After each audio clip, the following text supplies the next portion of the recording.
తిరుపతిలో 46 లక్షలకే double bedroom apartment flat అయితే సేల్కి రావడం జరిగిందండి. సో వీడియోని ఎన్ని వరకు వాచ్ చేయండి. ఈ అపార్ట్మెంట్ మనకి తిరుపతిలోని తిరుచానూరు దగ్గర ఉన్నటువంటి శ్రీకాంత నగర్లో అయితే రావడం జరుగుతుందండి. సో ఇది మంచి ప్రైమ్ లొకేషన్ అండి. సో కంప్లీట్గా రెసిడెన్షియల్ ఏరియా అని చెప్పుకోవచ్చు. సో ఇక్కడ మీకు అపార్ట్మెంట్ అయితే సేల్కి రావడం జరిగింది. సో దీంట్లో ఫ్లాట్స్ చూసుకున్నట్లయితే మనకి డబుల్ బెడ్రూమ్ ఫ్లాట్స్ అవైలబుల్లో ఉన్నాయండి. ఈ డబుల్ బెడ్రూమ్ ఫ్లాట్ సైజ్ మనకి 1210 ఎస్ఎఫ్టీ రావడం జరుగుతుందండి. అంటే 1210 ఎస్ఎఫ్టీ అయితే రావడం జరుగుతుంది. సో అన్ని కూడా మనకి డబుల్ బెడ్రూమ్ ఇండివిజువల్ ఫ్లాట్స్ అండి. మీరు ఇప్పుడు చూస్తున్న ఫ్లాట్ అయితే నార్త్ ఫేసింగ్ రావడం జరుగుతుందండి. ఈ ఫ్లాట్ అనేది సెకండ్ ఫ్లోర్లో అవైలబుల్లో ఉంది. అండ్ ఈ అపార్ట్మెంట్ మనకి తుడా అప్రూవల్ కలిగిన అపార్ట్మెంట్ అండి. సో మీకు బ్యాంక్ లోన్ ఫెసిలిటీ కూడా అవైలబుల్లో ఉంది. ప్రైస్ అయితే మనకి జస్ట్ 46 lakhs చెప్తున్నారండి. 46 లక్షలు చెప్తున్నారు. అది కూడా ఇంక్లూడింగ్ కార్ పార్కింగ్తో కలిపి అయితే 46 lakhs చెప్తున్నారండి.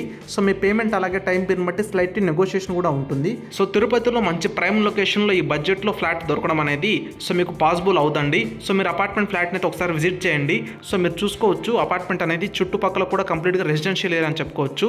సో మీరు అపార్ట్మెంట్ విజిట్ చేయాలనుకుంటే స్క్రీన్ మీద డిస్ప్లే అవుతున్న ప్రాపర్టీ రియల్టర్ అటువంటి బాలకృష్ణ గారిని కాంటాక్ట్ అయినట్టయితే సో తనే మీకు అపార్ట్మెంట్ అయితే చూపించడం జరుగుతుందండి. ఓకే ఫ్రెండ్స్, వీడియో నచ్చినట్టయితే ఒక లైక్ చేయండి. Thank you for watching the complete video.